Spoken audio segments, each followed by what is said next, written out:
नमस्कार छात्रों, हिंदी विषय तासिका में आपका स्वागत है। आज हम देखने वाले हैं हिंदी लोक भारती कक्षा 10वीं चौथा पाठ मन।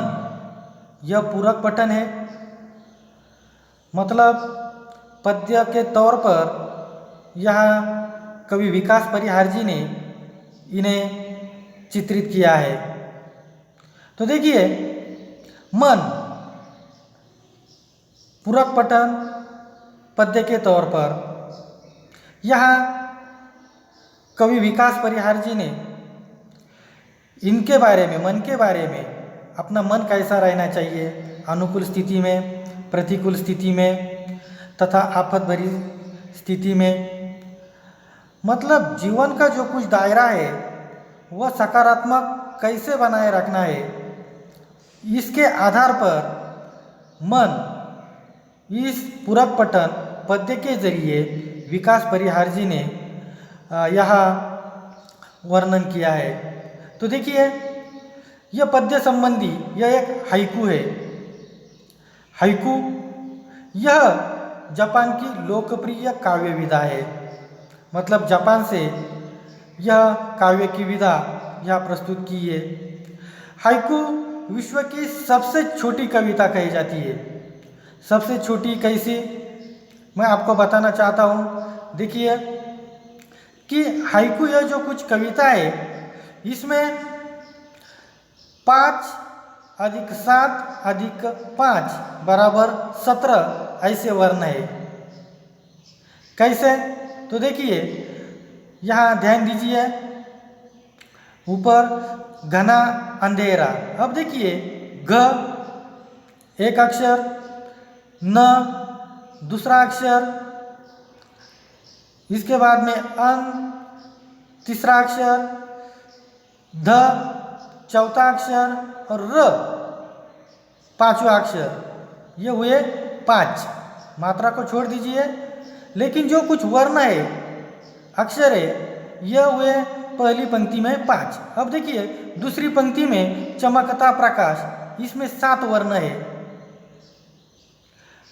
5 + 7 और अगली जो कुछ पंक्ति है और अधिक, इसमें है 5 वर्ण।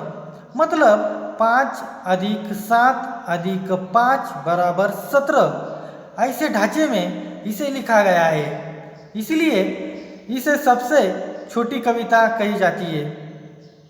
और इस प्रस्तुत हाइकू कविता में कवि विकास परिहार जी ने अपने छोटे छोटे अनुभव, अपने जीवन में जो कुछ घटनाएं हो चुकी है, इसके बारे में संक्षेप में विवरण कवि विकास परिहार जी ने किया है। तो देखिए, यहाँ सबसे पहले हम इस पूरक पठन पद्य को शुरुआत करेंगे। घना अंधेरा, चमकता प्रकाश और अधिक, मतलब जब अंधेरा घना होता है तब प्रकाश अधिक चमकता है, अर्थात प्रतिकूल परिस्थितियां घने अंधकार के रूप में हमें घेर लेती है, तब वहीं से एकाएक प्रकाश की किरणें फूट पड़ती है। मतलब मनुष्य के जीवन में जब दर्द महसूस होता है, दुख महसूस होता है, मनुष्य मात्रा को पीड़ा महसूस होती है, तब सुख की छोटी सी एक अनुभूति भी बड़े से बड़े पैमाने पर अच्छी लगती है। यही इन पंक्तियों का भावार्थ है। आगे, करते जाओ पाने की मत सोचो जीवन सारा। मतलब हमने अपने जीवन में हमेशा काम करते रहना चाहिए। यह नहीं सोचना चाहिए कि हमें काम करके क्या प्राप्त होगा। मतलब सिर्फ अपना जो कुछ कार्य है उस पर तत्पर रहना चाहिए। फल की तनिक भी उम्मीद मनुष्य ने नहीं करनी चाहिए। बल्कि सारा जो कुछ बल यह सिर्फ अपने कर्तव्य पर देना चाहिए, यह इसका भावार्थ है। आगे, जीवन नैया मझधार में डोले संभाले कौन। जीवन नैया मझधार में डोले संभाले कौन। यहाँ देखिए, नैया यानी कि नाव, मझधार नदी के प्रवाह का मध्य भाग, डोले मतलब डगमगाए। यह देखिए कि जीवन रूपी नैया यदि संसार रूपी सागर में डगमगा रही है तो उसे संभलने के लिए कोई भी नहीं आएगा। हमें स्वयं उसे पार करके अपना प्रयास जारी रखना होगा। मतलब हमारी जो कुछ आफत तथा हमारे ऊपर जो कुछ आपत्ति मंडरा रही है उसे कोई भी अपने साथ पकड़ नहीं सकता, संभाल नहीं सकता। उसे खुद को पार करके अपना जो कुछ जीवन का प्रारूप है आगे बरकरार रखना है।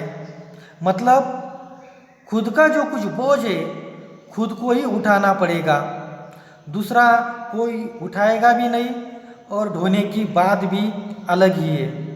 इसीलिए अपना जो कुछ सफ़र है उसे निरंतर पार करते रहना चाहिए, उसमें कभी भी रुकावट नहीं होनी चाहिए। जब कभी आदमी रुक गया तो समझ लीजिए कि वह मिट गया। अगली पंक्तियाँ, रंग बिरंगे रंग संग लेकर आया फागुन। मतलब फागुन का महीना अपने संग बसंत के विविध रंग लेकर आया है और यह समय उल्लास और उमंग का समय है। हम सभी को कुछ समय के लिए चिंताओं और परेशानियों को भूलकर बसंत ऋतु का आनंद लेना चाहिए। मतलब बसंत ऋतु में जैसे चारों ओर हरियाली छाती है और सारा जो कुछ माहौल है आनंद सा महसूस होता है, बस उसके समान ही अपना जो कुछ जीवन का जो कुछ प्रारूप है उसे बरकरार तौर पर रखना चाहिए। आगे, कांटों के बीच खिलखिलाता फूल देता प्रेरणा।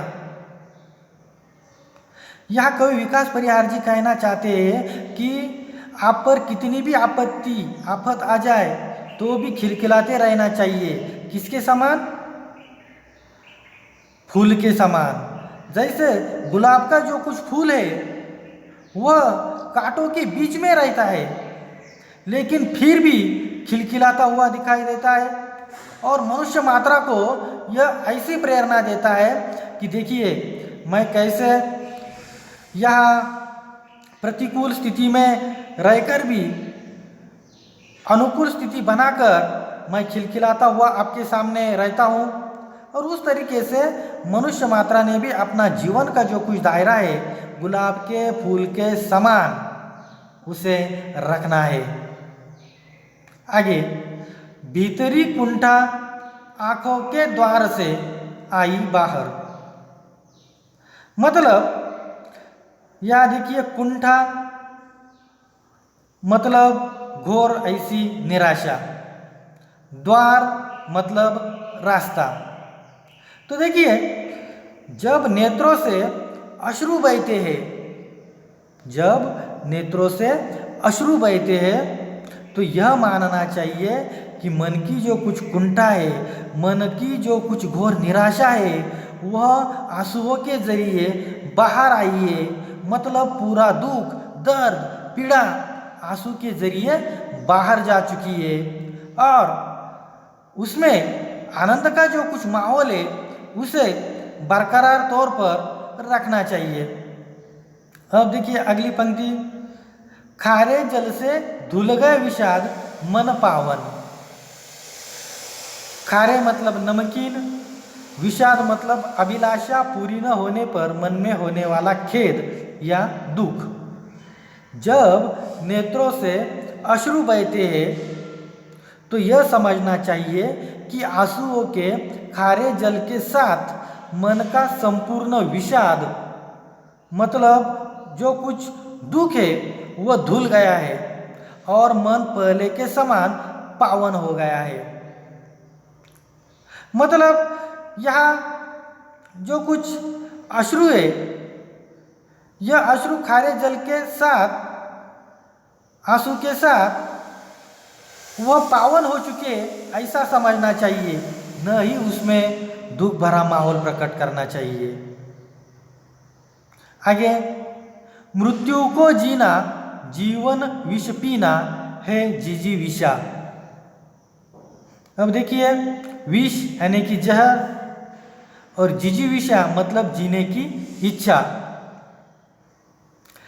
कवि विकास परिहार जी यहाँ कहते हैं कि प्रत्येक मनुष्य के जीवन में अनेक परेशानियां हैं, चिंताएं हैं, अप्रिय ऐसे प्रसंग मनुष्य के जीवन में आते जाते रहते हैं।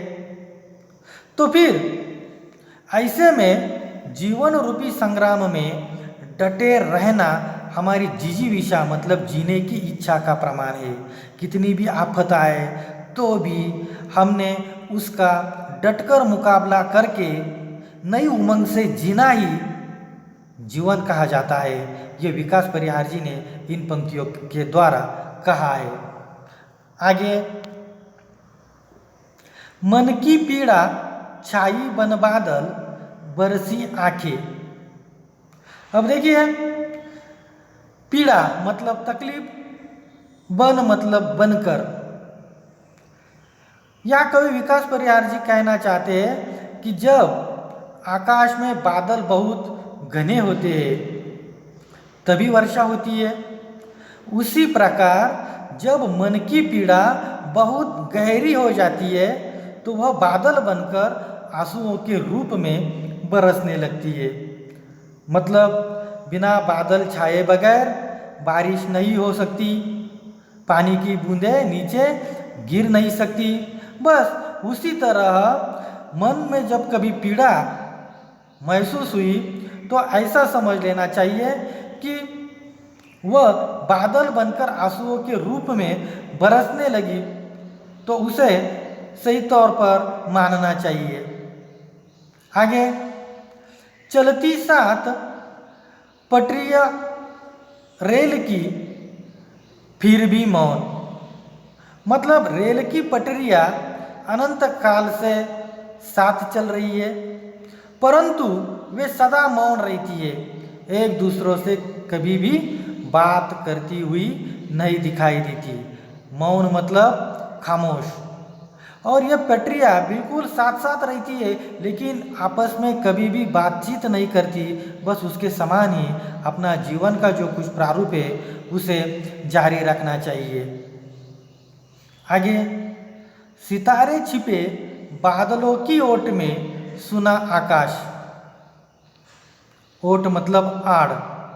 देखिए, तो यहाँ कवि विकास परिहार जी कहना चाहते हैं कि सितारे आकाश का श्रृंगार है, वे आकाश की शोभा बढ़ाते हैं। जैसे ही सितारे बादलों की ओट में छिपे आकाश सुना हो जाता है, ठीक इसी प्रकार कुछ लोग हमारे जीवन में अत्यंत महत्वपूर्ण होते हैं। उनके चले जाने पर या विमुख हो जाने पर मानो हमारा जीवन निरर्थक हो जाता है। इसलिए कुछ लोगों का जीवन, कुछ लोगों का अपने जीवन में रहना बहुत अहम भूमिका निभाता है, क्योंकि उसके बगैर हमें रहा नहीं जाता, उसके बगैर अच्छा नहीं लगता।